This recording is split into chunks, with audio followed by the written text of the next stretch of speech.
Doctor நிகழ்ச்சியில இன்னைக்கு நாம யார் கூட பேச போறோம் அப்படின்னு பாத்தீங்கன்னா, உலக பாதுகாப்பான பணியிட தினத்தையொட்டி வேலை சார்ந்த விபத்துகளை தடுப்பது மற்றும் சிகிச்சை அளிப்பது குறித்து ஸ்டான்லி மருத்துவக் கல்லூரியின் பேராசிரியர் மற்றும் அறுவை சிகிச்சை நிபுணர் டாக்டர் பி ஜெயக்குமார் அவர்கள் நம்மோட இருக்காங்க. நம்ம அவங்க கிட்ட பேசலாம். வணக்கம் டாக்டர். வணக்கம்மா. வணக்கம் ரயில்போன் நேயர்கள் அனைவருக்கும். எப்படி இருக்கீங்க? நல்லா இருக்கேன் நானு. ஸோ ரொம்ப ஒரு முக்கியமான டாபிக் இல்லையா இன்னைக்கு? ஸோ நம்ம முதல்ல ஒரு விஷயம் உங்ககிட்ட கேட்கணும். இந்த மாதிரி ஒரு விஷயம் எப்போ தோணுச்சு, இந்த மாதிரி பணியிட பாதுகாப்புக்கான ஒரு நாளை ஏற்படுத்தணும் அப்படின்னு? அதே போல இந்த வருஷத்துக்கான தீம் என்ன? இந்த ஹலோ டாக்டர் நிகழ்ச்சியில் மற்றும் ஒருவரை சந்திப்பதில் ரொம்ப சந்தோஷம் எனக்கு. அதுவும் ஒர்க் பண்ணுறவங்கள பற்றி பேசுகிறது, ஒர்க் பண்ணுற இடத்துல படுற பிரச்சனையை பற்றி பேசல ரொம்ப ரொம்ப சந்தோஷம். இது வந்து முதலாக 1948ஆம் ஆண்டில் அந்த ஒரு ஆக்ட் மாதிரி கொண்டு வந்திருக்காங்க. பணியிடம், அதாவது வேலை செய்கிற இடத்துல அவங்களுக்கு என்னென்ன பிரச்சனைகள் வருது, அந்த பிரச்சனையில் ஒரு அவேர்னஸ் கொடுக்கறதுக்காக ஒரு நாள் அவங்க கிரியேட் பண்ணியிருக்காங்க. இது வந்து சின்ஸ் 1948 இட் இஸ் தேர். அந்த டைம்ல அது உருவாக்குறதுக்கு ஏதாவது ரீசன் இருக்கா? அதுக்கு முன்னாடி நிறைய விஷயங்கள் நடந்திருக்கும் இல்லையா? இதனால தான், ஏன்னா ஒரு நாளை உருவாக்குறதுன்றது அவ்வளோ ஈஸி இல்லை. பல பிரச்சனைகள் நடந்து அதுக்காக நிறைய பேர் போராட்டம்லாம் நடத்தி இந்த வரை ஒரு நாள் கொண்டு வந்திருப்பாங்க இல்லையா? ஸோ அப்படி அதோடைய வரலாறு அந்த சமயத்தில் வந்து தொழிலாளர்களுக்கு தனியாக ஒரு ஆக்ட் அந்த மாதிரி எதுவும் கிடையாது. நிறைய தொழிலாளர் அவங்களோட தூரங்கள் எல்லாம் சொல்கிறதுக்கு ஒரு வாய்ப்பே இல்லாமல் இருந்தது. அந்த சமயத்தில் தொழிலாளர்கள் போராட்டங்கள் அந்த மாதிரி இருக்கும்பொழுது இந்த மாதிரி ஒரு நாள் கிரியேட் பண்ணுனா ஒரு நல்லதுன்னு சொல்லி ஒரு ப்ரோபோசல் வந்து அந்த மாதிரி கிரியேட் பண்ணியிருக்காங்க. அது பேர் ஓசோன் பேர். அந்த இதுலேருந்து சின்ஸ் அதுக்கப்புறம் வருஷம் நம்ம கொண்டாடிக்கிட்டு இருக்கோம். அப்போது இந்த வருஷத்துக்கான கருப்பொருள் என்ன? ஸோ நம்மளுக்கு வேலை செய்கிற இடங்களில் வந்து நம்ம காமனாக என்ன பண்ணுறோம், அடிப்படுது, அதாவது இன்ஜுரி, ஆக்சிடெண்ட், அதை பற்றி தான் நம்ம பேசிக்கிட்டு இருக்கோம். அது மேபி கீழே விழுந்து அடிபடுறதா இருக்கலாம், இல்லை மெஷினில் அடிபடுறதா இருக்கலாம், இல்லை நெருப்பு காயங்களாக இருக்கலாம். So many things are there.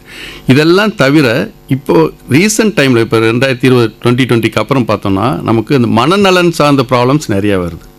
So இந்த வருஷம் வந்து நமக்கு மனநலன் as well as பிசிக்கலாக வர ப்ராப்ளம் தவிர மனநலனையும் சேர்த்து பார்க்கணும். யாரை கேட்டாலும் அதுதான் சொல்றாங்க. ஒரு காமன் வேர்ட் நம்ம பார்த்தா ஸ்ட்ரெஸ், எதுக்கெடுத்தாலும் ஸ்ட்ரெஸ் அப்படின்னு சொல்லியிருக்காங்க. அதை பற்றி இப்போ போக டீட்டெயிலாக நம்ம பேசுவோம். நீங்க வேற வேலைக்கு போறவங்கன்னு இல்லை, குட்டி பசங்க எல்கேஜி யூகேஜி பசங்களே அதான் சொல்றாங்க. ரொம்ப சரியா சொன்னீங்க. ஸோ அந்த உடல் நலன் அண்ட் மனநலன் இது இரண்டையும் பற்றி ஒரு அவேர்னஸ் கொடுக்கணும்னு தான் இந்த வாரம் இந்த வருஷம் வந்து தீமா கொண்டு வந்திருக்காங்க. ஜென்ரலாக ஒர்க்கிங் பீப்புளுக்கு வரக்கூடிய பொதுவாக ஏற்படக்கூடிய விபத்துகள்லாம் என்னெல்லாம் இருக்குது? ஸோ இது வந்து it depends upon the injury, எந்த வேலை செய்கிறாங்கன்றது. காமனாக நமக்கு வந்து இப்போ சென்னையிலே பார்த்துக்கிட்டிங்கன்னா மோட்டார் ஆக்சிடென்ட்ஸ் ஆகுது. அதுக்கப்புறம் லெதர் மெஷின்ஸ் இருக்குது, நிறைய இண்டஸ்ட்ரீஸ் இருக்குது, தோல் பதனிடும் துறை, இந்த சுகர் கேன் கிரஷ் இன்ஜுரி, அந்த மாதிரி வேரியஸ் தொழில் இருக்குது. அந்த எந்த தொழில் அந்த இடத்துல இருக்குதோ அதை பேஸ் பண்ணி தான் நமக்கு ஆக்சிடென்ட் ஆகுது. இப்போ நான் ஸ்டான்லி மருத்துவக் கல்லூரியில் இருக்கேன். எனக்கு பார்த்தீங்கன்னா ஒரு நாளைக்கு 20-25 கேஸ் கையில் அடிபட்டு வராங்க. அவங்களுக்கு காமனாக வர ப்ராப்ளம் கட்டிங் மெஷின் சொல்லுவோம். மெஷின் கட் பண்ணுற மெஷின், எல்லாத்தையும் கட் பண்ணுறது, அதில் லெதர் இண்டஸ்ட்ரீஸ், தோல் பதனிடும் துறை அதில் இருக்குது. அதுக்கப்புறம் மோட்டார் பைக் ஆக்சிடென்ட்ஸ், இதெல்லாம் வந்து வேலை செய்கிற இடங்களில் காமனாக இருக்குது. இப்போது மோட்டார் பைக் ஆக்சிடென்ட்டும் வந்து வேலை பணியிடத்துல தான் வருமா? யூஸ்வலாக வந்து மோட்டார் பைக் ஆக்சிடென்ட் வந்து அவங்க வேலை பணியில் கிளீன் பண்ணுற இடத்துல வருது. இப்போ ஓகே, பைக்கை கிளீன் பண்ணும்போது அந்த செயின், யூஸ்வலாக அந்த செயின் ஃப்ராக்சர் இன்ஜுரின்னு சொல்லுவாங்க. சில பேர் தானாகவே பைக்கை கிளீன் பண்ணுறது, அந்த மாதிரி இடங்கள்ல அந்த செயின்ஸ் பைக் இன்ஜுரி காமன். கண்டிப்பா இந்த மாதிரியான பிரச்சனைகளுக்கு வருவோம். அதுக்கு முன்னாடி ஜென்ரலா இப்ப 9 to 5 ஜாப் போறாங்க இல்லையா? இப்ப நீங்க சொன்ன முக்கியமான விஷயமே இந்த டிப்ரெஷன், ஸ்ட்ரெஸ் தான். அதுவும் நிறைய பேர் வந்து நைட் ஷிஃப்ட்ல எல்லாம் ஒர்க் பண்ண ஆரம்பிச்சிடுவாங்க. அதுவும் லேட் நைட் சாப்பிட்றது, இந்த மாதிரி நிறைய சிக்கல்கள் இருக்கு. ஸோ இவங்களுக்கு என்ன மாதிரியான அட்மாஸ்பியரை ஒர்க்கிங் பிளேஸ்ல கிரியேட் பண்றதுக்கு வாய்ப்புகள் இருக்கு? இப்போ வந்து நீங்கள் சொல்கிற ப்ராப்ளம் எல்லாம் யங் ஜென்ரேஷன், அதாவது 20 வயசு 30 வயசுல இருக்கவங்களுக்கே அது இருக்குது. இப்போ it's a competitive world, tough, வேலை கிடைக்கிறதே கஷ்டம். ஸோ அதுவும் இரவு பகல் பாராமல் தொடர்ந்து வேலை செய்கிறாங்க. எஸ்பெஷலி 20-30 வயசில் இருக்கவங்களுக்கு அவங்களுக்கு ப்ராப்பராக ஸ்லீப் கிடையாது, ப்ராப்பராக சாப்பாடு டயட் கரெக்டாக கிடையாது. சின்ன ப்ராப்ளம் இந்த விட்டமின் டின்றது. நாங்கள்லாம் ஒரு 30 வருஷத்துக்கு முன்னாடி விட்டமின் டி டெஃபிஷியன்சின்றது ரொம்ப ரொம்ப ரேர் ப்ராப்ளம். ஒரு 1000ல் ஒருத்தவங்களுக்கு தான் அப்படி இருக்கும். பட் இப்போ பார்த்தீங்கன்னா விட்டமின் டி ஒருத்தர் அடுத்தவங்களுக்கு இருக்குது. ஏன்னா சன்லைட் எக்ஸ்போசரே கிடையாது, அதோட அவேர்னஸே கிடையாது.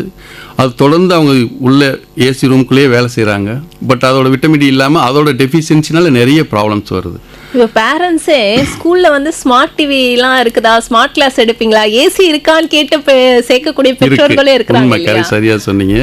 ஸ்மார்ட் ரூம் அதில் வந்து பேரண்ட்ஸ்க்கும் கொஞ்சம் அட்வைஸ் பண்ணணும்.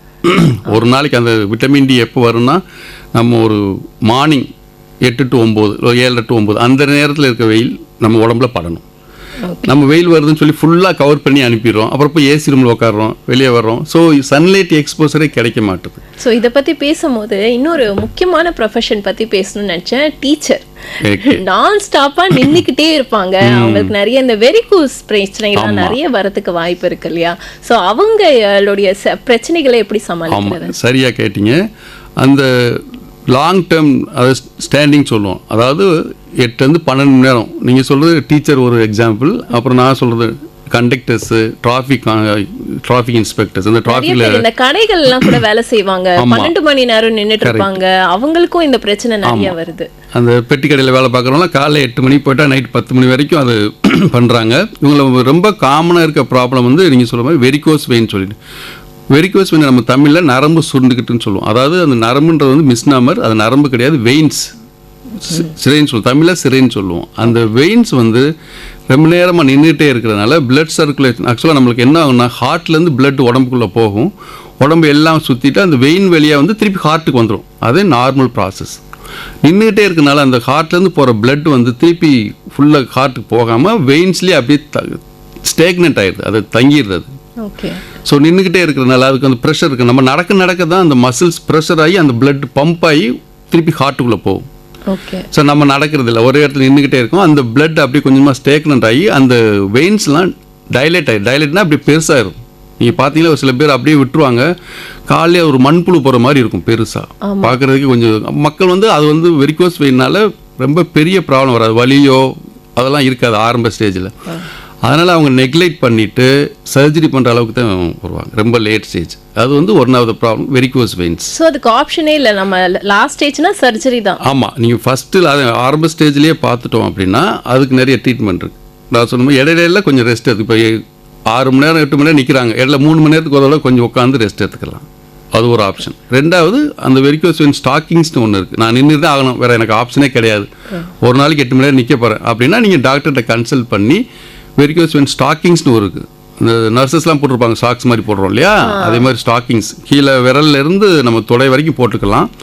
அந்த ஸ்டாக்கிங்ஸ் போடும்போது இட் கிவ்ஸ் ப்ரெஷர். நான் சொன்னேன் மசில்ஸ் ப்ரெஷர் கொடுக்கல, அதே மாதிரி ப்ரெஷர் கொடுத்து அந்த பிளட்டை தேங்காமல் ஹார்ட்டு தள்ளி விட்டுரும். இது எல்லாராலையும் வாங்கக்கூடிய விலையில விற்கக்கூடிய. ஆமாம், இதில் நல்ல குவாலிட்டியாக வாங்கணும்னா நம்ம ஒரு 1500 ரூபாயிலேருந்து ஒரு 3000 ரூபாய் வரைக்கும் இருக்குது. சில கொஞ்சம் குவாலிட்டி கம்மியாக இருக்குது, 800 ரூபாயிலேருந்து 900 ரூபாய் வரைக்கும் இருக்குது. கண்டிப்பா 1000 ரூபாய்க்கே கிடைக்கும். அது பெரிய அமௌண்ட்டை செலவு பண்ணி நம்ம ட்ரீட்மெண்ட் எடுக்கிறத விட ஒரு 1000 ரூபாய் 800 ரூபாயில நம்ம வந்து கண்டிப்பா இதை வாங்கி போட்டுக்கணும். மறக்காம நேயர்கள் வந்து இந்த விஷயத்தை வந்து நோட் பண்ணிக்கோங்க. இதை நீங்கள் மிஸ் பண்ணீங்கன்னா சர்ஜரி போயிடல. சர்ஜரின்றது லேசர் சர்ஜரி இருக்குது, அது பண்ணுனா 1.5 lakhs அப்படி ஆகும்.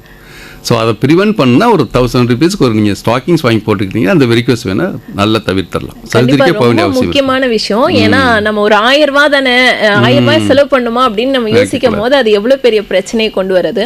ஸோ இதை வந்து எப்படி முதல்ல ஃபைண்ட் அவுட் பண்றது? நீங்க சொன்ன மாதிரி இனிஷியலாக வந்து இதுல வந்து வலி இருக்காதுன்னு சொல்லிட்டீங்க, பிரச்சனை இருக்காதுன்னு. அப்போ எப்போதான் இந்த பிரச்சனையை நான் ஃபைண்ட் அவுட் பண்ணுவேன்? நம்ம என்ன பண்ணணும்னா, நம்ம நடக்கும்போது நிற்கும்போது வந்து அந்த வெயின்ஸ் வந்து கொஞ்சம் பெருசாக தெரியும். நம்ம நார்மலாகவே வெயின்ஸ் எல்லாம் தெரியும், எல்லாம் நரம்பு தெரியும் சொல்லுவாங்க. அது வந்து it will be very minute, லேஸாக தெரியும். பட் அது வந்து நல்ல பெருசாக டைலேட் ஆகி பெருசாக தெரியும். அப்புறம் உட்காந்து படுத்துட்டு காலை தூக்கி வச்சிட்டிங்கன்னா அது இருக்காது. அதான் இப்போ படுத்து தூங்கும்போது காலை நம்ம எலிவேட் பண்ணி வச்சிட்டோம்னா அந்த வெரிகோஸ் வெயின் தெரியாது. நிற்கும் போது மட்டும் நல்லா புடைப்பாக வந்து புடைப்புன்னு சொல்லுவோம் நம்ம, அந்த வெயின் அப்படியே படைச்சிக்கிட்டு வந்துடும். அது வெரிகோஸ் வெயின். சந்தேகமாக இருந்தால் நீங்கள் ஒரு டாக்டர்கிட்ட கன்சல்ட் பண்ணிக்கலாம். அது கன்ஃபார்ம் பண்ணுறது ஸ்கேன்லாம் இருக்குது, அல்ட்ராசவுண்ட் ஸ்கேன் ஒரு ஸ்கேன் இருக்குது, வாஸ்குலர் டாப்லர்னு, அது ஸ்கேன் பண்ணி கன்ஃபார்ம் பண்ணிக்கலாம். சில பேருக்கு இயல்பாகவே இந்த நரம்புகள் வந்து அந்த பச்சை நரம்புகள் புடைப்பாக இருக்கிறதுக்கு வாய்ப்பு இருக்கு இல்லையா? ஆமாம். ஸோ அவங்களும் இந்த டெஸ்ட் எடுத்துக்கிறது நல்லதா? அது ரொம்ப மைனூட்டாக இருந்துச்சுன்னா அது ஒன்றும் தேவையில்லை. ஓகே, மைனூட்டாக சில பேருக்கு இருக்கும், அதுவும் நார்மல் ப்ராசஸ். வெயின் தெரியுதுன்றது நார்மல் ப்ராசஸ். அந்த வெயின் வந்து அப்நார்மலாக டைலேட் ஆகி புடைப்பு ஆகும்போது தான் அதுக்கு அது வந்து நோயின்னு சொல்கிறோம். ஸோ இது வந்து தொழிலாளர்கள் என்னெல்லாம் ப்ரிவென்ஷன் எடுத்துக்கணும் அப்படின்னு ஒரு விஷயம் சொன்னீங்க. ஸோ இந்த மாதிரி அதிகமாக நிற்கக்கூடிய பணியிடங்களில் அதை நடத்தக்கூடியவங்க இவங்களுக்கு என்ன மாதிரியான வழிவகைகள் ஏற்படுத்தலாம்? அது நம்ம கொஞ்சம் வேலையத்தையும் கொஞ்சம் மாற்றிக்கணும் இந்த சென்ஸ் நம்ம இடையில பிரேக் விட்டுக்கலாம். இப்போ 12 ஹவர்ஸ் இருக்குது அப்படின்னா ஒரு 3 ஹவர்ஸ் 4 ஹவர்ஸ் ஒரு டீ குடிக்க போகலாம், இல்லை ஒரு காஃபி குடிக்கும், அந்த பிரேக் விட்டுக்கலாம். இடையில ரொம்ப கொஞ்சம் இது இருந்துச்சுன்னா உட்காந்து காலை தூக்கி வச்சுக்கலாம். ஷிஃப்ட் கூட கொஞ்சம் அவங்களுக்காக கொஞ்சம் லெகுவா போட்டுக்கலாம். ஆமாம், 2 ஷிஃப்ட்டோ 3 ஷிஃப்ட்டோ போட்டுக்கலாம். இல்லை சில சமயம் வந்து அவங்களுக்கு அதுவும் முடியாது அப்படின்னா ஒரு ஸ்டூல் வச்சு காலை தூக்கி வச்சுக்கலாம். ஃபுட் அண்ட் எலிவேஷன் சொல்லுவோம். காலை நீங்கள் மேலே தூக்கி வச்சுக்கிட்டிங்கன்னா அந்தளவுக்கு இது அதிகமாகாது. அதுக்கப்புறம் அதுக்கான சில எக்ஸசைஸ் இருக்குது, ஸ்ட்ரென்தனிங் எக்ஸசைஸ் இருக்கும். காலுக்கு வந்து quadriceps strengthening exercise, food strengthening exercise. அந்த ஸ்ட்ரென்தனிங் எக்ஸசைஸ் பண்ணும்போது அந்த பிளட் ஃப்ளோ நல்லா இம்ப்ரூவ் ஆகி அந்த வெரிகேஷன் வர்றதுக்கு சான்சஸ் கம்மியாகும். இன்னொன்று அவங்க என்ன மாதிரி எக்ஸசைஸ் பண்ணுறது அதை பற்றி சொல்லுங்கள். ஃபர்ஸ்ட் ஆஃப் ஆல் நீங்கள் ஃபிசிக்கல் ஆக்டிவிட்டி டெய்லி மார்னிங் ஒரு அரை மணி நேரம் 3/4 மணி நேரம் நடக்கலாம். Walking it self is exercise. So walking மட்டுமே உங்களுக்கு போதுமான அது ஒன்று ஃபர்ஸ்ட். அதில் வந்து வாக்கிங் மட்டுமே இல்லை, வாக்கிங் பண்ணும்போது நம்ம அந்த நான் சொன்ன மாதிரி மசில்ஸ் நல்லா பம்ப் பண்ணும், பிளட் சர்க்குலேஷன் இம்ப்ரூவ் ஆகும். அதுக்கப்புறம் ட்ரெயின்டு ஃபிசியோதெரபிஸ்ட்டு போனீங்கன்னா உங்களுக்கு குவாட்ரிசெப்ஸ் ஸ்ட்ரென்தனிங் எக்ஸசைஸ் இருக்குது. அந்த காலுக்கு அடியில் கண்டச் அதுன்னு சொல்கிறோம் இல்லையா, அந்த மசில்ஸை ஸ்ட்ரென்தன் பண்ணுற மாதிரி. அதுக்கப்புறம் தொடைப்பாகங்களில் இருக்க மசில்ஸ்லையும் ஸ்ட்ரென்தன் பண்ணுற மாதிரி குவாட்ரிசெப்ஸ் ஸ்ட்ரென்தனிங் எக்ஸசைஸ் இருக்குது. அதுக்குள்ள ஆங்கிள் ஜாயிண்ட், அந்த பாதத்தோட மூமெண்ட், ஆங்கிள் ஜாயிண்ட், அந்த பாதத்தை ரேஞ்ச் ஆஃப் மூமெண்ட் எக்ஸசைஸ்னு இருக்குது. ஒவ்வொன்றும் மசில்ஸின் ஸ்ட்ரென்தனிங் எக்ஸசைஸ் இருக்குது, ரேஞ்ச் ஆஃப் மூமெண்ட், அந்த ஜாயிண்ட்டை ஃபுல்லாக ஃப்ளெக்சிபிலிட்டி வர்ற மாதிரி. அதை வந்து ஃபிசியோதெரபிஸ்ட் பெட்டர். ஏன்னா நம்ம அப்நார்மலாக பண்ணி ஏதாவது சதை பிடிச்சிக்கிச்சுன்னா ப்ராப்ளம். அந்த எக்ஸசைஸ்லாம் ஃபஸ்ட்டு லேர்ன் பண்ணும்போது குவாலிஃபைடு ஃபிசியோதெரபிஸ்ட் வச்சு லேர்ன் பண்ணிக்கிட்டு அதுக்கப்புறம் நம்ம லைஃப் லாங்காக பண்ணிக்கலாம். இல்லை சில பேர் ஃபிசியோதெரப்பி வச்சு அஃபோர்ட் பண்ண முடியாத நிலையில் சில மக்கள் இருக்காங்க. சில பேர் என்ன சொல்லுவாங்கன்னா, என்னால் வந்து எனக்கு டைமே இருக்க மாட்டேங்குது, நான் நாள் முழுக்க நின்றுட்டு இருக்கேன், நான் எங்கே போய் நடக்கிறது அப்படின்னு கேள்வி கேட்குறவங்களும் இருக்காங்க. அட்லீஸ்ட் நின்ன இடத்துலயே இல்லை அந்த இடத்துலயே உட்காந்து பண்ணக்கூடிய, இப்போ நீங்கள் சொன்னீங்க இல்லையா காலை வந்து இப்படி ஸ்ட்ரெச் பண்ணுறது, ஸோ அந்த மாதிரியான எவ்வளோ நேரம் அவங்க இந்த பயிற்சியை வந்து மேற்கொள்ளலாம்? இப்போ அது உங்களுக்கு அந்த மாதிரி சொல்கிறவங்களுக்கு இப்போ யூடியூப்லேயே அவைலபிள். இப்போ யூடியூப்பில் நீங்கள் போட்டிங்கன்னா குவாட்ரிசெப்ஸ் ஸ்ட்ரென்தனிங் எக்ஸசைஸ், அவங்க ஃபிசியோதெரபிஸ்ட் இல்லாமல் ரொட்டீனாகவே அவங்க யூடியூப்லேயே அவைலபிள். சிம்பிள் எக்ஸசைஸ் தான். ஒரு மினிமம் ஒரு 10 to 15 மினிட்ஸ் நீங்கள் பண்ணிங்கன்னா போதும். இந்த 3 எக்ஸசைஸுமே நான் சொன்ன 3 எக்ஸசைஸ், ஆங்கிள் ஜாயிண்ட் எக்ஸசைஸ், முட்டி எக்ஸசைஸ் ப்ளஸ் தை எக்ஸசைஸ், எல்லாமே ஒரு 5 மினிட்ஸ் பண்ணிங்கன்னா போதும். ஒரு 15 மினிட்ஸ் பண்ணால் போதும். பட் என்னோட ஒப்பீனியன் வந்து 2 நேரம். ஏன்னா செந்திரி காலைல ஒரு தூங்கி இருந்துச்சுன்னா ஒரு தடவை பண்ணிடணும், நைட் தூங்க போகும்போது ஒரு தடவை பண்ணிடணும். இந்த 2 நேரம் பண்ணால் மசில்ஸ் ஓரளவு நல்லா பம்ப் பண்ணணும், இந்த ப்ராப்ளம்ஸ்லாம் வர்றதுக்கு சான்சஸ் கம்மி. கண்டிப்பாக நம்ம நேரத்தில் அதை ஃபாலோ பண்ணுவாங்கன்னு நினைக்கிறேன். அதே போல் எப்படி நின்றுட்டு இருக்காங்களோ இன்னொரு கேஸ் இருக்காங்க, உட்காந்துக்கிட்டே வேலை செய்கிறவங்க. ஸோ அவங்களுக்கு வரக்கூடிய பிரச்சனைகள்ன்றதே நிறையா இருக்குது. இந்த கழுத்து வலிக்குதுமா, இந்த ஆர்எஸ்ஐ மாதிரி நிறைய பிரச்சனைகள் இருக்குது, அதை பற்றி விளக்கம். ஆமாம், இப்போது லேட்டஸ்ட் ட்ரெண்டில் வந்து உட்காந்து வந்து எஸ்பெஷலி கம்ப்யூட்டரில் ஒர்க் பண்ணுறவங்க அவங்க வந்து ஒரு மினிமம் 6 to 8 ஹவர்ஸ் உட்காடுறாங்க. அது அந்த உட்காந்துக்கிட்டே இருக்கும்போது அதனால சில பெக்லியர் ப்ராப்ளம்ஸ் அதுக்கு பேர் எர்கனாமிக்ஸ்ன்னு சொல்லுவோம். ஒருத்தவங்க இப்போ சீட்டில் உட்காரும்போது பார்த்தீங்கன்னா அவங்களோட தலையோட பின்பாகம், கழுத்து, முதுகு, கீழே பட்டக்ஸ், இது எல்லாமே ஒரே லெவலில் இருக்கணும். அது சொல்ல நீங்கள் சொல்லி.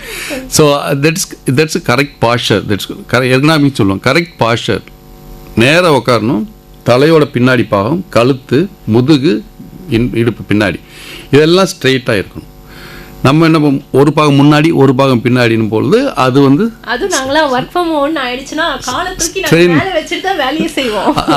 அதனால அந்த பாஸ்டர் மாறுறதுனால உங்களுக்கு வந்து சில ப்ராப்ளம் வரும். ஒன்று அந்த டிஸ்க் ப்ராப்ளம்னு சொல்லுவோம், லம்பார் டிஸ்க், செர்விக்கல் டிஸ்க்னு ஒன்று இருக்குது. அதை நம்ம அப்நார்மல் ஸ்டேஜில் ரொம்ப வைக்கிறதுனால தான் அந்த டிஸ்க் ப்ராப்ளம் வருது. ஸோ அந்த லம்பார் டிஸ்க்ன்றது என்ன அப்படின்னா, அந்த முதுகு தண்டுவரத்தில் ஸ்பைனல் கார்டில் எலும்புகள் இருக்குது, அந்த எலும்புகளுக்கு இடையில வந்து குஷன் மாதிரி இருக்குது டிஸ்க்குன்னு சொல்லிட்டு. அந்த குஷன் வந்து நம்ம அப்நார்மல் மூவ்மெண்ட் வைக்கிறதுனால உள்ளே இருக்க அந்த குஷன் வந்து எலும்பு விட்டு வெளியே வந்து பக்கத்தில் இருக்க நரம்பெல்லாம் அழுத்த ஆரம்பிச்சிடும். அதுக்கு பேர் செர்விக்கல் டிஸ்க் ப்ராப்ளம். அதே ப்ராப்ளம் இப்போ இடுப்பெலும்பில் வந்ததுன்னா அதுக்கு பேர் லம்பார் டிஸ்க் ப்ராப்ளம்.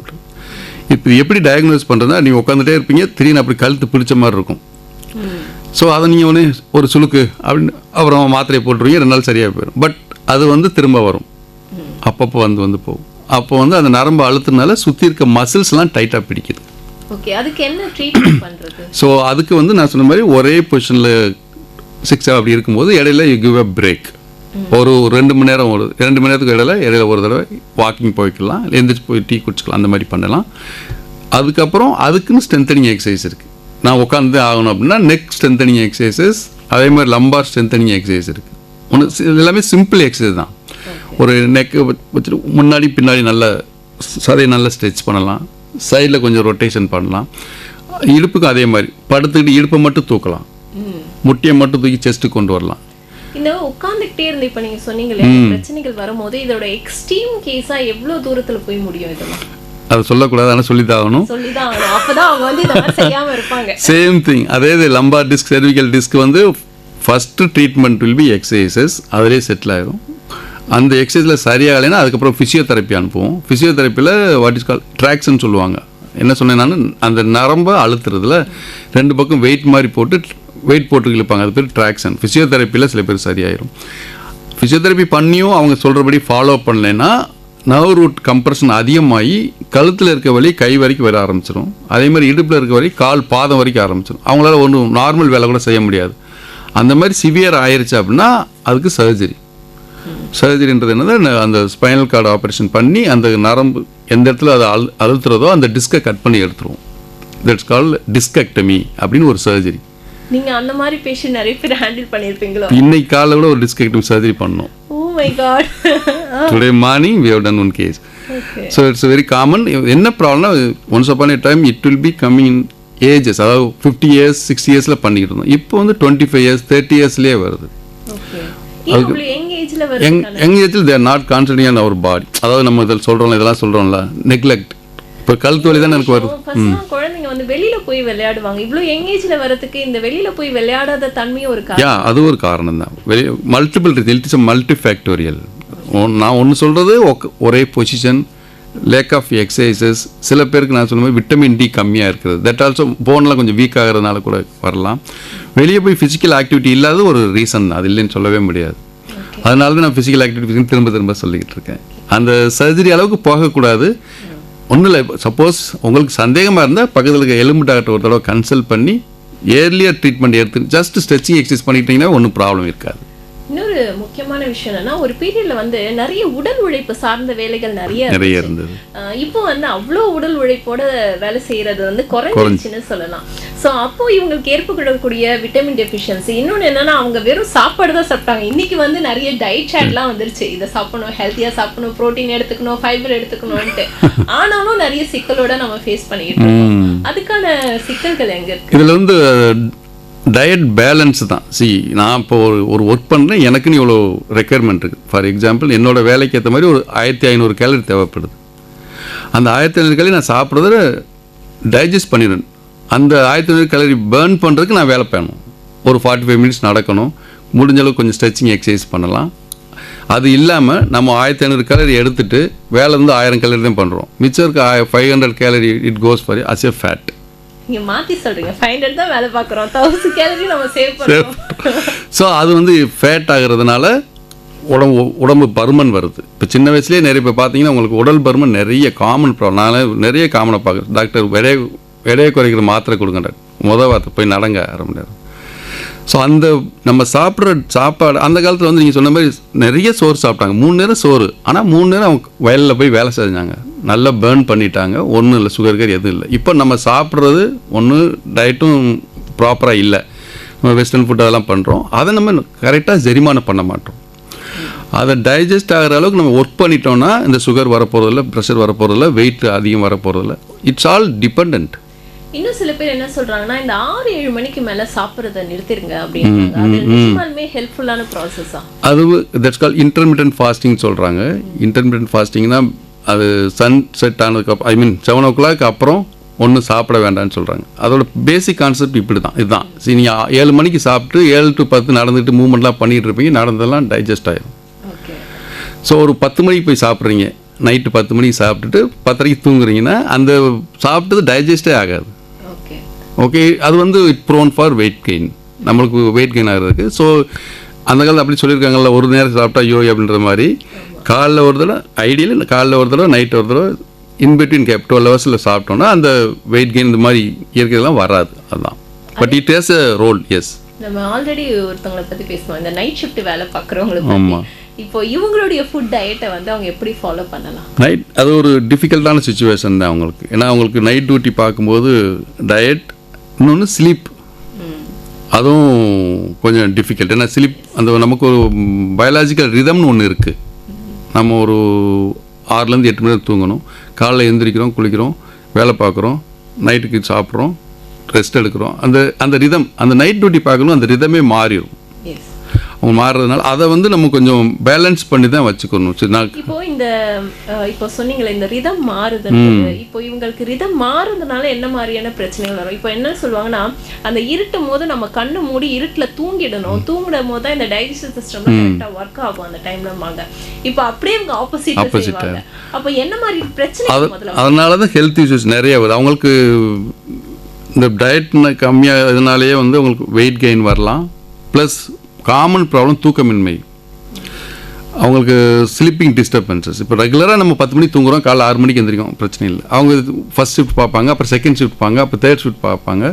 ஸோ அந்த ஸ்லீப்பிங் டிஸ்டர்பன்ஸ் வரும், நல்ல தூக்கம் இருக்காது. நல்ல தூக்கம் இருக்கிறதுனால it leads to multiple problems, மனச்சோர்வு, டிப்ரெஷன், அந்த ப்ராப்ளத்துலலாம் போகிறாங்க. இதெல்லாம் அவாய்ட் பண்ணுறதுக்கு நீங்கள் ஒரு கண்டினியூஸாக 6 to 8 hours, ஈவன் உங்களுக்கு அந்த ரிதம் மாறினா கூட அது ஒரு 6 to 8 hours நல்லா தூங்கிட்டிங்கன்னா குட்.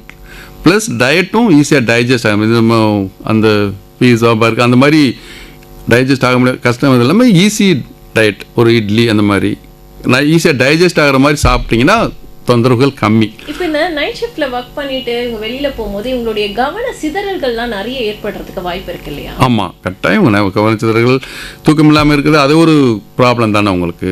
சாப்பாடும் வந்து நம்ம ஈஸியாக டைஜஸ்ட் ஆகிற மாதிரி சாப்பிட்டுக்கலாம், ஈஸியாக டைஜஸ்ட் மாதிரி பண்ணிக்கலாம். அது எல்லாமே காம்ப்ளிகேட் ஆகுது. தூக்கம் இல்லாமல் இருக்குது, சாப்பாடு இல்லாமல் இருக்கிறது, அது மனசு எல்லாமே ஒன்றோட ஒன்று டிபெண்ட்டாக இருக்குது. அது பிரேக் பண்ணுறதுக்கு நல்லா தூங்குங்க, நல்லா சாப்பிடுங்க. மார்னிங் முடிஞ்ச எப்போ உங்களுக்கு டைம் கிடைக்குதோ. சம்டைம்ஸ் சொன்னால் எக்ஸசைஸ் பண்ணுறதுக்கு டைம் கேட்பாங்க. என்கிட்ட வந்து டாக்டர் எப்போ டாக்டர் நடக்கும், நான் நைட் டியூட்டி பார்க்குறேன், எப்போ டோன்ட் பாதர். எனி டைம் உங்களுக்கு வந்து எப்போ டைம் கிடைக்குதோ எம்டி ஸ்டாமிக்கில் 45 minutes, நைட் 2 மணிக்கு கூட நடங்க. என்ன ஒரு பேஷண்ட் கேட்டிருக்காங்க, நைட் 1 மணிக்கு நடக்கலாமா? நோ ப்ராப்ளம், எம்டி ஸ்டாமிக்கில் 1 மணி. ஸோ நடங்க. ஃபிசிக்கல் ஆக்டிவிட்டின்றது at any point of time you can walk, it's not a problem. ஆனால் எம்டி ஸ்டாமிக்கில் நடந்தால் நல்லது.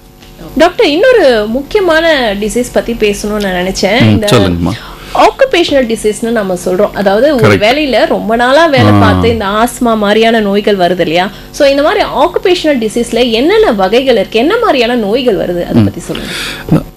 இது ஆக்குபேஷனல் டிசீஸில் காமனாக நம்ம பார்க்குறது வந்து சிமெண்ட் ஃபேக்ட்ரியில் ஒர்க் பண்ணுவாங்க, அப்புறம் கோல் ஃபேக்ட்ரி, நிலக்கரி இது பண்ணுறது, சிலிக்கோன், அந்த இதில் அந்த மாதிரி அந்த துகள்கள் திரும்ப திரும்ப அவங்கள அறியாமே அந்த லங்ஸில் போய் படிஞ்சிறதுனால அதனால் அந்த ரெஸ்பிரேட்டரி ப்ராப்ளம், வீசிங் ப்ராப்ளம் அதெல்லாம் இருக்கும். அது எப்படி ப்ரிவென்ட் பண்ண, அந்த வேலை அவங்களுக்கு வேலை பண்ணி தான் ஆகணும், அதை நிறுத்த முடியாது. அதை எப்படி ப்ரிவென்ட் பண்ணலான்னா டு சம் எக்ஸ்டென்ட் நம்ம ஃபில்டர் ஏதாவது யூஸ் பண்ணலாம் ஒன்று. ரெண்டாவது முடிஞ்சால் மாஸ்க் ஏதாவது போட்டுக்கலாம். இது ரெண்டும் போட்டு அந்த துணி அந்த துகள்கள் வந்து உள்ளே போகாமல் ப்ரிவென்ட் பண்ணலாம். அதுக்கப்புறம் நம்ம வந்து அப்பப்போ இயர்லி ஒன்ஸ் வந்து செக்கப் பண்ணிக்கலாம். ஓகே, அந்த செக்கப் 2 விதமாக இருக்குது. ஒன்று செஸ்ட்டுக்கு நெஞ்சுக்கு எக்ஸ்ரே எடுத்து பார்க்கலாம். ஏன்னா இது வந்து காமனாக பாதிக்கிற ப்ராப்ளம் வந்து லங்ஸுக்குள்ளே தான் ப்ராப்ளம், நுரையீரல் ப்ராப்ளம். அதனால தான் நீ சொல்கிற மாதிரி வீசிங், ஆஸ்மா அந்த இதெல்லாம் வருது. இயர்லி ஒன்ஸ் அந்த மாதிரி நம்ம எக்ஸ்ரே செஸ்ட் எடுத்து பார்த்துக்கலாம். அதில் அந்த இன்ஃபில்ட்ரேட்னு சொல்லுவோம், அந்த துகள் போய் பதிவு தெரியும், அந்த எக்ஸ்ரே எடுத்து பார்த்துக்கலாம். ஸோ இது கூட அந்த லங்கை டெஸ்ட் பண்ணுறதுக்கு சில டெஸ்ட்டுகள் இருக்குது. அது அந்த ஊதி அவங்களோட கெப்பாசிட்டி, வைட்டல் கெப்பாசிட்டின்னு சொல்லுவோம், லங்கோட கெப்பாசிட்டி எவ்வளோ, பல்மனரி ஃபங்க்ஷன் டெஸ்ட். அது உங்களுக்கு புரியாது நினச்சேன், நீங்களே சொல்கிறீங்க. அது பேர் பல்மனரி ஃபங்க்ஷன் டெஸ்ட். அதாவது நம்ம மூச்சு பேர் மாதிரி நல்ல ஊதி அவங்களோட லங் கெப்பாசிட்டி எப்படி இருக்குன்னு சொல்லி இயர்லி ஒன்ஸ் நம்ம செக் பண்ணலாம். நம்ம என்னோட லங் கெப்பாசிட்டி இந்த வருஷம் 60 இருக்குது, அடுத்த வருஷம் 50 அப்படி குறையுதுன்னா so you should be careful. ஒன்று இந்த மாதிரி ஏதாவது மாடிஃபை பண்ணிக்கணும். இல்லை நம்ம அந்த மாதிரி லங் கெப்பாசிட்டி நல்லா இருக்குது, வைட்டல் கெப்பாசிட்டி எனக்கு நல்லா இருந்துக்கிட்டே இருக்குது அப்படின்னா you can continue for that. அந்த எக்ஸ்ரே, இந்த மாதிரி பல்மனரி ஃபங்க்ஷன் டெஸ்ட் இது பண்ணி நம்மளோட லங் கெப்பாசிட்டியை மானிட்டர் பண்ணிக்கலாம். ஸோ ஃப்ரீக்வெண்ட்டாக செக்அப் பண்ணிக்கலாம். இது மூலம் நம்மளோட லெவல் அந்த ரொம்ப அதிகமாகாமல் பார்த்துக்கலாம். சிலிகோசிஸ்னா என்னது? சிலிக்கோன் அந்த சிலிக்கோன் அது ஒரு பார்ட்டிக்கல். இதே மாதிரி அந்த ஒரு தொழிற்சாலை சிலிக்கோன் பார்ட்டிக்கல் தொழிற்சாலையில் அந்த சிலிக்கோன் பார்ட்டிக்கல் போய் லங்ஸில் பதிஞ்சு கிராஜுவலாக லங்கோட கெப்பாசிட்டியை குறைக்கிறது. ஓகே. நிமோகோனியசிஸ், சிலிகோசிஸ், கோல் எல்லாமே இது சேம் தான். அது it's a chemical. It's a chemical. அந்த கெமிக்கல் போய் லங்ஸில் பதியும் பொழுது லங்ஸ்ன்றது என்னன்னு பார்த்தீங்கன்னா இட்ஸ் மூச்சுக்குள்ளாய் உள்ளே போய் அதோட ஒரு ஏர் பாக்கெட்ஸ் மாதிரி இருக்கும். It's full of pockets. நம்ம உள்ள நுரையீரல் நம்ம இழுத்து முடியும் போது நம்ம ஆக்சிஜன் அந்த பாக்கெட்டுக்குள்ளே போயிட்டு வெளியே வருது. ஸோ அந்த பாக்கெட்ஸுக்குள்ளே போய் இந்த மாதிரி கெமிக்கல்ஸ் படிகிறதுனால அந்த பாக்கெட்ஸோட வேலை கம்மியாகுது. ஓகே. இந்த ரசாயனம் பத்தி பேசும்போது சில பேருக்கு வந்து ரசாயனத்துல தொடர்ந்து வேலை செய்யும் போது கண்ணுல ஆசிட் படக்கூடிய விஷயங்கள்லாம் நடக்கும் முகத்துல. அதனால வரக்கூடிய பிரச்சனைகள்லாம் என்ன இருக்கு? அவங்களுக்கு கண் பார்வை இழக்கிறது கூட வாய்ப்பு இருக்கு இல்லையா? கரெக்ட். இது வந்து கெமிக்கல் ஃபேக்ட்ரிஸில் நம்ம சில ஆசிட் அல்கலை அந்த மாதிரி கெமிக்கல் ஃபேக்ட்ரிஸில் இந்த மாதிரி பிரச்சனைகள் வர வாய்ப்பு இருக்கு. அது வந்து இதுவும் கூட அது என்ன அமிலமா காரமா அதோட எவ்வளோ வீரியம் தன்மை அதை பேஸ் பண்ணி தான் நமக்கு இன்ஜுரி ஆகுது. இப்போ வீக் ஆசிட் அசிடிக் ஆசிட்னு ஒன்று இருக்குது. அது காமனாக எல்லா ஃபேட்லையும் யூஸ் பண்ணுவாங்க. அந்த மாதிரி வீக் ஆசிட்ஸ் பட்டுச்சுன்னா பயப்பட வேண்டியதில்லை. ஆசிட் ஏதாவது பட்டதுன்னா உடனே நீங்கள் ஒரு நல்ல தண்ணியில் ஒரு 5-10 நிமிஷம் தொடர்ந்து கழுவிக்கிட்டே இருக்கணும். அதான் பேசிக். ஃபஸ்ட்டு ஒரு கண்ணில் ஆசிட் ஏதோ பட்டுருச்சு, நீங்கள் ஒரு குளிர்ந்தமான நல்ல தண்ணியில் எங்கேயும் அந்த இடத்துல என்ன இருக்குன்னு தெரியாது நமக்கு, ஒரு சுத்தமான தண்ணியை வச்சு திருப்பி கண்ணை போட்டு கசக்கக்கூடாது. கசக்குனா இன்னும் மோசமாகும். க்ளீனாக அதை க்ளீன் பண்ணிகிட்டே இருக்கணும். 5 to 10 minutes நல்லா க்ளீன் பண்ணிட்டு எல்லாரும் முதல்ல கண்ணை தான் கசக்க ஆரம்பிச்சிருவாங்க. சேம் திங் நான் சொல்லுவேன். ஏதாவது ஆக்சிடென்ட் ஆகி விழுந்த உடனே கையை பிடிச்சி இழுக்கிறது, காலை பிடிச்சி இழுக்கிறது. இது அது அந்த சேம் ப்ராப்ளம். கண்ணில் போட்டு பட்டுனா உடனே நம்ம வந்து அமைதியாக தண்ணியை வச்சு கழுவிடணும். ஒரு 5 to 10 minutes கழுவிட்டு இங்கே பக்கத்தில் நீங்களே மருந்து போடுறது ட்ராப்ஸ் வேண்டாம். பக்கத்தில் ஒரு கண் டாக்டர்கிட்ட போய் ஒரு செக்அப் பண்ணி. இப்போ எல்லா இடத்துலையுமே டாக்டர்ஸ் அவைலபிள். அது இந்த சமயத்தில் சேம் தொழில் இன்னொரு விஷயத்தையும் சொல்லி நம்ம எப்பயும் ஆக்சிடென்ட் ஆகும்போது அடிபடும் பொழுது எந்திரிச்ச உடனே கையை ஒருத்தர் காலை அதான் காமனாக நம்ம சொல்கிறோம். அதை அவாய்ட் பண்ணணும். இது எல்லாருமே செய்யற ஒரு பெரிய மிஸ்டேக். சப்போஸ் ஃபார் எக்ஸாம்பிள் ஒரு சின்ன எலும்பு உடைஞ்சிருக்கு, அதை கையை உதறி பிடிச்சி இழுத்துட்டாங்கன்னா it will become more. Okay. இது ரெண்டு காமனா பண்ற பிரச்சனையை பெருசு பண்ணவங்க தான் ஜாஸ்தி. அது வந்து நம்ம கெட்டு போட்டு சரி பண்றதுல சம்டைம் அது எலும்பு விலகி சர்ஜரிக்கு போயிடும். இது அதே மாதிரி அது சொல்ற மாதிரி கண்ணிலையும் அதே மாதிரி நம்ம நல்லா வாஷ் பண்ணிட்டு பக்கத்தில் இருக்க டாக்டர் போகணும். சப்போஸ் அந்த அமிலம் கொஞ்சம் வீரியமாக இருக்கும். எக்ஸாம்பிள் ஹைட்ரோகுளோரிக் ஆசிட்லாம் ரொம்ப வீரியமானது. அந்த மாதிரி வீரியமானது கார்னியால பட்டாலே பிளைண்ட்னஸ் வர்றதுக்கு வாய்ப்பு இருக்கு. ஓகே. அது சரி பண்ண முடியுமா? அதுக்கு ட்ரீட்மெண்ட் இருக்குதா? கார்னியா மட்டும் கார்னியான்னு சொல்லுவோம், அது முகத்துக்கு முன்னாடி இருக்கிறது. அந்த கார்னியா மட்டும் இருந்ததுன்னா நம்ம கார்னியல் டிரான்ஸ்பிளான்ட் பண்றாங்க. உங்களுக்கு டிரான்ஸ்பிளான்ட் கேள்விப்பட்டிருப்பீங்க. கண் தானம் பண்றாங்க இல்லையா? கண் தானம் பண்றவங்க வந்து கண் தானம் ஃபுல்லா எடுக்க மாட்டாங்க. அந்த கார்னியா மட்டும் எடுத்துட்டு they will replace it. Okay. ஆனா அதுக்கு நிறைய செலவாகுமோ? இப்போ இல்லையே, கவர்மெண்ட்ல இப்போ அது ஃப்ரீயா பண்றாங்க. ரொம்ப அவ்வளோ காஸ்ட்லிலாம் கிடையாது. ஓகே.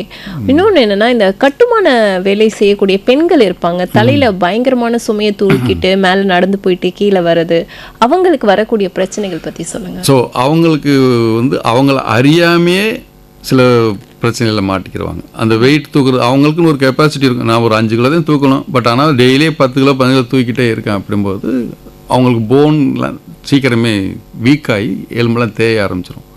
அதுக்கு பேர் செர்விக்கல் ஸ்பாண்டிலோசிஸ். கழுத்துல தான் சொல்கிறீங்க. கழுத்தில் அதான் நான் சொன்ன மாதிரி அவங்களுக்கு ஒரு லிமிட், ஒரு 5 கிலோ 10 கிலோ தூக்கிட்டுனா பிரச்சனை கிடையாது. பட் ஆனால் கான்ஸ்டண்ட்டாக அதிகமாக ஸ்ட்ரெயின் பண்ணி அதிகம் வேலை வெயிட் தூக்குறதுனால ஒரு 10 கிலோ 20 கிலோ டெய்லி தூக்கிட்டே இருக்காங்க. இது கழுத்து ஸ்ட்ரெயின் ஆகி லம்பார் ஸ்பாண்டில் மாதிரி செர்விக்கல் ஸ்பாண்டிலேஷன் ஒன்று. செர்விக்கல் ஸ்பாண்டிலேஷன் அப்படின்னா அது எலும்பு தேய்மானம்னு சொல்லுவோம். எலும்பு தேய்மானம்ன்றது என்னன்னா, அதே மாதிரி அந்த குஷன் 2 எலும்புகள்லேயே அந்த குஷன் இல்லாமல் போய் 2 எலும்பு ஒன்னோட ஒன்று உரச ஆரம்பிச்சிடும். அந்த ஸ்பேஸ் இடையில உரசுறதுனால தேஞ்சு போயிடும். அது தேஞ்சு பக்கத்தில் நரம்பு அழுத்துறதுனால நெக் பெயின் வர ஆரம்பிச்சிடும். ஓகே. அதே இது கான்ஸ்டன்ட் அதை பண்ணிகிட்டே இருக்கணும்னா இடுப்புலையும் அதே மாதிரி லம்பார் ஸ்பாண்டிலேஷன் வந்துடும், எலும்பு தேய்மானம். வயசானவங்களுக்கு எல்லாருமே பட் இது அவங்களால தவிர்க்க முடியாது இல்லையா? ஏன்னா எப்படி பார்த்தாலும் அவங்க அந்த கூலி வேலைக்கு போய் தான் ஆகணும். அன்றாட வாழ்க்கைக்கு அவங்க சம்பாதிச்சே ஆக வேண்டிய கட்டாயம் இருக்கு. ஆனா அதுல இருந்து ஏதாவது கொஞ்சம் வழிமுறைகள் ஏதாவது இருக்கு? அடுத்த கொஸ்டின் அதுக்கு நீங்க கேட்பீங்க தெரியும். அதுக்கு ஸோ அது வர்றதுக்கு முன்னாடி இந்த மாதிரி லேசாக உங்களுக்கு கழுத்து வலி ஏதாவது வருது, அந்த இன்னும் காமன் வந்து ஸ்பாண்டிலைஸில் ஃபஸ்ட்டு வந்து ஸ்பேசம்னா அந்த டைட்டாக பிடிக்கிறது மாதிரி இருக்கும். ஓகே. ஸோ அது எலும்பு தேஞ்சு நார்மலாக பிடிக்குது. அப்போவும் வந்து நம்ம டாக்டர்கிட்ட நீங்கள் டாக்டர் கன்சல்ட் பண்ணிட்டீங்கன்னா அந்த ஸ்பாண்டிலைஸ் வராமல் இருக்கிறதுக்கு சில ரொம்ப எக்ஸசைஸ் இருக்குது, ப்ளஸ் மெடிசின் கால்சியம் மாத்திரை மசில் ரிலாக்ஸன் டேப்லெட்லாம் இருக்குது. அதுக்கும் ஃபிசியோதெரபிஸ் இருக்குது. எந்த நோயுமே நம்ம வந்து ஆரம்பத்திலேயே பார்த்துட்டோம். இவங்களுக்கு நல்லா வேலை செய்கிறாங்க ஒருத்தவங்க, அவங்களுக்கு வந்து இந்த மாதிரி கழுத்து வலி வருது, ஃபஸ்ட்டு ஸ்டேஜ்லேயே வந்து பார்த்துட்டோன்னா நம்ம ஃபிசியோதெரப்பி பண்ணி நல்லா இம்ப்ரூவ் பண்ணிடலாம். திருப்பி வந்து அவங்க வெயிட்டை ரொம்ப இல்லாமல் கொஞ்சம் மாடரேட்டாக வச்சுட்டு அப்படியே மெயின்டைன் பண்ணிக்கலாம். ஸோ டோட்டலாக அவங்கள அவாய்ட் பண்ணவும் இல்லை, பெட் ரெஸ்ட் எடுக்க சொல்ல, வேலையும் செஞ்சுக்கோங்க. பட் அதுக்கான சில மாடிஃபிகேஷன், லைஃப் ஸ்டைல் மாடிஃபிகேஷன் மாதிரி பண்ணிக்கோங்க. இதை அப்படியே வாழ்க்கை ஓட்டிக்கலாம். சொல்லிக் கொடுக்குற எக்ஸசைஸை கரெக்டாக ரெகுலராக பண்ணிக்கிட்டே. ஸோ இதோட எக்ஸ்ட்ரீம் கேஸாக என்ன மாதிரியான விஷயங்கள்லாம் இருக்குது? எக்ஸ்ட்ரீம் கேஸு அப்படின்னா அந்த எலும்பு ரொம்ப தேஞ்சு போச்சுன்னா வலி அதிகமாகிட்டு அந்த வேலையை அவங்களால செய்ய முடியாது.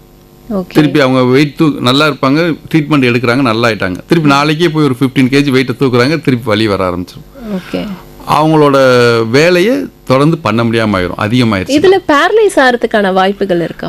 ரொம்ப ரொம்ப ரேர். ஸ்பாண்டிலைசிஸில் வந்து பேரலைசிஸ் வராது, வலி மட்டும். ஏன்னா அந்த அளவுக்கு அவங்க பேரலைஸ் ஆகிற அளவுக்கு அவங்க விட மாட்டாங்க. ஏன்னா வலி அதிகமான வலி வந்துடும். They will take treatment. எப்படி இருந்தாலும் நம்ம வலி தாங்க முடியல, வலி வந்தாலே டாக்டர் வந்துடுறாங்கல்ல, கண்டிப்பாக வந்த உடனே அதுக்கு நம்ம ட்ரீட்மெண்ட் பண்ணி பேரலைஸ் போகிற அளவுக்கு விட மாட்டோம். Most of it is very rare. இந்த பேரலைஸ்ன்றது எப்போ ஆகும்னா நம்ம சடனாக ஆக்சிடென்ட் ஆகி அந்த நரம்பு கட் ஆகுது. இப்போ வேலை செய்கிறோம், மேலேருந்து தவிர்த்து ஆக்சிடென்ட்டில் கீழே விழுந்துறாங்க. விழும்போது பார்த்தீங்கன்னா ஸ்பைனல் கார்டில் அடிபட்டுருது. ஸ்பைனல் கார்டில் அடிபட்டு அந்த நரம்பு டிஸ்கனெக்ட் ஆயிடுச்சுன்னா தான் பேரலைஸ் ஆகுது. அந்த காலுக்கு ரெண்டு கை வேலை செய்யாதுல, ரெண்டு கால் வேலை செய்யாது. அந்த மாதிரி அது வந்து ஆக்சிடென்ட்டில் நம்ம ஃபால் ஆகும்போது தான் வருது. இந்த தேய்மானத்தினால அது வராது. இன்னொன்று எல்லா பெண்களும் ஃபேஸ் பண்ணுற ஒரு பிரச்சனை இருக்கு, யூரினரி இன்ஃபெக்ஷன். ஆமாம்மா, அதை பற்றி கண்டிப்பாக நீங்கள் பேசியாகணும், சொல்லுங்கள். ஸோ இவங்க வேலை செய்கிறவங்க எல்லாமே வந்து நம்ம பெண்கள்கிட்ட அந்த ப்ராப்ளம் காமனாக இருக்குது. அதாவது யூரின் அடக்கி வச்சுக்கிட்டே இருக்கிறது. ஈவன் பாத்ரூம் இருந்தால் கூட அவங்க வந்து ரெகுலராக போகாமல் யூரின் தள்ளி போட்டு யூரினரி ஸ்டாக்னேஷன் மாதிரி. ஒன்று சில பேர் வீட்டுக்கு போய் தான் யூரின் போவாங்க. அது ஒரு சில பேருக்கு அந்த இடம் நீட்டா இருக்காது, நம்ம அந்த இடத்துல போவேனா அப்படின்னு சில பேர் நினைப்பாங்க. சில டைம்ல என்ன நினைப்பாங்கன்னா, இப்போ இந்த அதிகப்படியா ஒரே நாள்ல பேடை மாத்தாம இருக்கிறது, ஒரே இடத்துல உட்காந்துட்டு இருக்குது, அதனால வரக்கூடிய பிரச்சனைகள்லாம் இருக்கு. ஸோ இதுக்கு வந்து நம்ம அவங்க பண்ணிதான் ஆகணும், ஆப்ஷனே கிடையாது. நம்ம இதுல பார்த்தோம்னா நம்ம வேற ஒரு பிரச்சனையோட போய் மாட்டிப்போன்றதான் யதார்த்தம். ஸோ அது எவ்வளவு பெரிய பாதிப்பு ஏற்படுத்தும் அதை அவங்களுக்கு சொல்லுங்க. முதல்ல இதுக்கு பேசிக்கா வந்து அவங்களுக்கு ஒரு எஜுகேஷன் மாதிரி கொஞ்சம் ட்ரைனிங் கொடுக்கணும், அவ்வளவுதான். நீங்க ஒரு 4 to 6 ஹவர்ஸ்க்கு ஒரு யூரின் போயிடணும். அந்த பேட் ரொம்ப சோக்காகிற மாதிரி இருந்தால் பேட் இடையில மாற்றிக்கணும். நீங்கள் அது பண்ணலைன்னா 2 ப்ராப்ளம். ஒன்று யூரினரி ட்ராக்ட் இன்ஃபெக்ஷன், ரெண்டாவது அந்த ஒயிட் டிஸ்சார்ஜ் ஒன்று இருக்குது, இன்ஃபெக்ஷன். ப்ரைவேட் பார்ட்டில் இன்ஃபெக்ஷன் ஆகும். அது கைனகாலஜிஸ்ட் அதை பற்றி நல்லா தெளிவாக சொல்லுவாங்க. பெரிய அந்த அனரபிக் இன்ஃபெக்ஷன்ஸ் இருக்குது. அதனால் இந்த ஒயிட் டிஸ்சார்ஜ் மாதிரி அந்த மாதிரிலாம் வரும். அதை நீங்கள் ட்ரீட்மெண்ட் பண்ணலைன்னா அது கர்ப்பப்பை வரைக்கும் பாதிச்சு அது கொஞ்சம் பெல்விக் இன்ஃப்ளமேட்டரி டிசீஸ்னு ஒரு ப்ராப்ளம் இருக்குது. அது அடிக்கடி வயிறு வலியும் யூரினரி இன்ஃபெக்ஷன் தவிர அந்த பெல்விக் இன்ஃப்ளமேட்டரி டிசீஸுக்கும் நம்ம ட்ரீட்மெண்ட் எடுக்க வேண்டியது. வெள்ளப்படுதுன்னு சொல்லுவாங்க தமிழில். இந்த மாதிரி இந்த 2 ப்ராப்ளம் வந்து ஈஸியாக ப்ரிவென்டபிள் காசஸ். நீங்க ஒரு நல்ல தண்ணி குடிங்க, 2 ஹவர்ஸ்க்கு ஒரு தண்ணி குடிங்க, நல்ல யூரின் போயிருங்க, அப்போ இன்ஃபெக்ஷன் வராது. ரெகுலராக அந்த பேட் வந்து அது ரொம்ப சோகம் இடையில மாற்றிக்கிட்டிங்கன்னா இந்த ப்ராப்ளம் வராது. ஏன்னா நம்ம ப்ரிவென்டபிள் ப்ராப்ளத்தை நம்ம ப்ரிவென்ட் பண்ணிக்கலாம், அன்னெசரியாக கஷ்டப்பட வேண்டிய அவசியம் இல்லை இல்லையா? கரெக்ட். இன்னொன்று இப்போ நீங்கள் சொன்ன மாதிரி தண்ணி குடிக்காம இருக்கிறது, கிட்னியில் ஸ்டோன் வருது, இந்த பிரச்சனைகள்லாம் நிறைய இருக்கு. இந்த ஆக்குபேஷனல் டிசார்டர் அது ஒரு கிட்னி ஸ்டோன் கூட ஒரு இதாக கொடுக்குறாங்க. யாரை கேட்டாலும் நான் இந்த இவ்வளோ கல் வச்சிருக்கேன் அப்படின்ற மாதிரி சொல்றாங்க. அது கிட்னி ஸ்டோன்ஸ் வந்து பேசிக்காக வந்து டீஹைட்ரேஷன். காமன் ரீசன் வந்து கேட்டால் நீங்கள் எல்லாருக்கும் வர்றதில்லை. நம்ம அடிக்குவேட் ஹைட்ரேஷன். எனக்கு வந்து ஒரு நாளைக்கு 2 liters தண்ணி வேணும் மினிமம் 2 லிட்டர் தண்ணி குடிச்சு அந்த 2 லிட்டரில் வந்து 500 to 600 ml யூரின் வெளியே போயிடும். மிச்சத்துக்கு உடம்புக்கு எடுத்துக்கிறோம். அந்த மாதிரி நம்ம அடிக்குவேட் ஹைட்ரேஷன் தண்ணி குடிச்சிட்டு அது யூரின் நல்லா வெளியே போயிடுச்சுன்னா ஸ்டோன் ஃபார்ம் ஆகிறது இல்லை மோஸ்ட் ஆஃப் த டைம். சில பேருக்கு வந்து சில வியாதிகள் இருக்குது, அந்த ஸ்டோன் ஃபார்முற கெப்பாசிட்டி ஒரு சில என்சைம்ஸ் கம்மியாக இருக்கனால கால்சியம் போய் அந்த கிட்னியில் டெபாசிட் ஆகி அதனால ஸ்டோன்ஸ் வரும். சில பேருக்கு அது வந்து 10% ரொம்ப கம்மி தான் அவங்களுக்கு. அந்த மாதிரி இருந்துச்சுன்னா அதுக்கு நம்ம கண்டுபிடிச்சு அதுக்கு ட்ரீட்மெண்ட் கொடுத்து இந்த மாதிரி ஸ்டோன் வராமல் இருக்கிறது சில அட்வைஸ் கொடுத்துரும், அது சரியாக போயிடும். பட் காமனாக வந்து டீஹைட்ரேஷனால் வர ஸ்டோன்ஸ் அதிகம். ஓகே, இப்போ இதுக்கு என்ன ட்ரீட்மெண்ட் இருக்குது? இப்போ ஒன்ஸ் வந்துருச்சு, கிட்னி ஸ்டோன் ஃபார்ம் ஆகிடுச்சுன்னு தெரிஞ்சதுக்கப்புறம் அவங்க என்ன மாதிரியான வழிமுறைகளை மேற்கொள்ளலாம்? ஸ்டோன்ஸ் அது வந்து சைஸை பொறுத்து ஒரு சின்ன ஒரு 1 cm அந்த மாதிரி சின்ன ஸ்டோன்ஸ் இருந்துச்சுன்னா நம்ம லேசர் வச்சோம் அதை கரைச்சிடலாம். இப்போது அது யூரின் போகிற வழியில் ஒரு டியூப் மாதிரி போட்டு லேசர் வச்சு அந்த ஸ்டோனுமே பவுடர் ஆக்கிடுவாங்க. ஓகே, இவ்வளோ மெஷர்மெண்ட் இருந்தால் தான் இதை பண்ணணும், அது அப்படி ஏதாவது இருக்கு. லித்தோட்ரிப்சின் ஒன்று இருக்குது. லித்தோட்ரிப்சின்றது யூன் பர் வழியாக டியூப் போட்டு அந்த பவுடர் மாதிரி கரைச்சிருவாங்க. சப்போஸ் பெரிய ஸ்டோன் ஆயிடுச்சு, ஒரு 3 cm 4 cm அந்த மாதிரி அதிகமாகிடுச்சுன்னா அதை ஓப்பன் பண்ணி சர்ஜரி பண்ணணும், இல்லை லேப்ரோஸ்கோபிக் சர்ஜரியும் பண்ணலாம். ஓகே, அதே போல் இந்த ஆக்சிடென்டல் நடக்குது இல்லையா, இப்போ பில்டிங்லேருந்து விழுந்துருவாங்க, ஹெட் இன்ஜுரி ஆகிடும், நிறைய பிளட் லாஸ் ஆகிடும். இப்போ நீங்கள் சொன்ன மாதிரி விழுந்த உடனே என்ன சொல்லுவாங்கன்னா கையை இழு காலை இழு. அது சில பேருக்கு வந்து மயக்கம் போட்டாங்கன்னா சிபிஆர் பண்ணலாமா, இது எதுக்கு சிபிஆர், உண்மையாலுமே அவங்களுக்கு ஹார்ட் அட்டாக் வந்திருக்கா, என்ன பிரச்சனைனே தெரியாமல் நிறைய பேர் கன்ஃபியூஸ்டாக இருப்பாங்க. அப்போ அந்த மாதிரி நேரத்தில் என்ன மாதிரியான முதலுதவிகளை செய்ய முடியும்? இல்லை, இட் டிபெண்ட்ஸ் ஆன் எவ்வளோ தூரத்துலேருந்து, ரொம்ப ஹைட்லேருந்து வந்து ஹெட் இன்ஜுரி ஆயிடுச்சுன்னா இம்மிடியேட்டாக உயிர் போகிறதுக்கு வாய்ப்பு இருக்குது. ஏன்னா பிளட் லாஸ் ரொம்ப ஆகி உடனே காமி. பட் இந்த அதை பார்த்து பயப்படுறாங்களே கீழே வந்து பயத்தினால பேனிக் ஆயிடுவாங்க இல்லையா, பேனிக் ஆகும்போது தான் அப்போ மயக்கமாயிடுவாங்க. ஓகே, ஸோ அந்த மாதிரி பேனிக்காக மயக்கும் போது தண்ணினா கொடுத்து அதுக்கு ரெகுலைஸ் பண்ணிக்கலாம். அந்த சிபிஆர்ன்றது வந்து என்ன அப்படின்னா, நம்ம விழுந்து மயக்கமாகி அவங்களுக்கு ஹார்ட் பீட் நம்மளுக்கு சந்தேகமாக இருக்குது, பல்ஸ், அது வந்து கொஞ்சமாவது மெடிக்கல் தெரிஞ்சால் தான் அது பண்ண முடியும். சிபிஆர்ன்றது எல்லாருமே பண்ணிட முடியாது, காமன் பீப்புள். பட் சினிமாலாம் அப்படி காமிப்பாங்க, but it's not true. YouTube பார்த்தே பண்றாங்க doctor. we should have some basic medical knowledge to do CPR. அது வந்து சடன் பல்மனரி அரெஸ்ட் அப்படின்னு சொல்லுவோம். டக்குன்னு பல்ஸ் பார்ப்போம், பல்ஸ் இல்லை, அவங்க மூச்சு இல்லாமல் இருக்கு. அப்படி இருக்கும்பொழுது ஹார்ட்டுக்கு நல்ல ஒரு 3 to 4 டைம் நல்லா ப்ரெஸ் பண்ணணும் ஹார்ட்டை, நல்லா டீப்பாக. ஹார்ட்ன்றது என்னென்ன, ஸ்கின் இருக்குது, ரிப்பு மார்பு எலும்பு இருக்குது, அதுக்குள்ளே இருக்குது ஹார்ட்டு. நீ மேலே லேசாக தொட்டலாம் ஒன்று, நல்லா டீப்பாக யோட்டு ப்ரெஷ். அந்த ஹார்ட்டை ஒரு 3 நாள் அமுக்கிட்டு வாயில் ஒரு தடவை மூச்சு பயிற்சி கொடுக்கணும். 4:1 சொல்லுவோம். 4 தடவை நல்லா அமுக்கணும், ஒரு மூச்சு பயிற்சி கொடுக்கணும். அது அந்த அமுக்கும் போது டக்குன்னு ஹார்ட் பீட் பிக்கப் ஆக வாய்ப்பு இருக்குது. சில சமயம் டக்குன்னு பிக்கப் ஆயிடுச்சுன்னா சிபிஆர் சக்சஸ்ன்றது. பட் அது மேக்ஸிமம் டிலே பண்ணாம நம்ம ஹாஸ்பிடல் கூட்டி போயிடுறது நல்லது இல்லையா? இது வந்து அந்த ஹாஸ்பிடல் கூட்டி போற சமயத்துல தான் அது பண்ண முடியும். ஓகே, இன் கேஸ் ஆம்புலன்ஸ்ல இருக்காங்கன்னா நம்ம இந்த விஷயங்கள் வந்து ட்ரை. ஆம்புலன்ஸ்ல வந்து எல்லாமே ஃபெசிலிட்டிஸ் எல்லாம் இருக்கும். அந்த ஆம்புலன்ஸ்க்கு போறதுக்கு முன்னாடி தான் இது பண்ணணும். ஓகே, இவங்களே கூட்டிட்டு போறாங்க அந்த டைம்ல, அந்த நேரம் பண்ணலாம். அந்த மாதிரி நம்ம சஸ்பெக்டா இருக்கு ஒண்ணுமே இல்லை அப்படின்னா அது பண்ணலாம். ஓகே, பட் நியர்பை ஹாஸ்பிடல் கூட்டி போறது always it is safe. Okay, நிறைய பேருக்கு அடிபட்ட உடனே ரத்தம் வெளியில வராம பிளட் கிளாட் ஆகிறதுக்கான வாய்ப்புகள் இருக்கு. அது வந்து கவனிக்காம விட்டு நாள்பட்ட கணக்கு ஆகும்போது பிரச்சனைகள் வர வாய்ப்பு இருக்கா? இல்லை, அது எந்த இடத்துல பிளட் கிளாட் ஆகுன்றதை பொறுத்து. அடிபடும் போது பிரெயின்குள்ளேலாம் பிளட் கிளாட் ஆச்சுன்னா உயிருக்கே ஆபத்தாக வந்து முடியலாம். அது பிளட் கிளாட் ஆச்சுன்னா இம்மிடியேட்டாக ஒரு 24 hours 48 hours சர்ஜரி பண்ணி அந்த பிளட்டை எடுத்து விடணும். ஸோ அடிப்பட்ட பிளட் வெளியில் வந்துடுறது தான் கரெக்டாக? ஆமாம், அப்படி கிடையாது. அடிபட்டு வெளியே ரத்த காயம் தான் இட் வில் கம் அவுட்.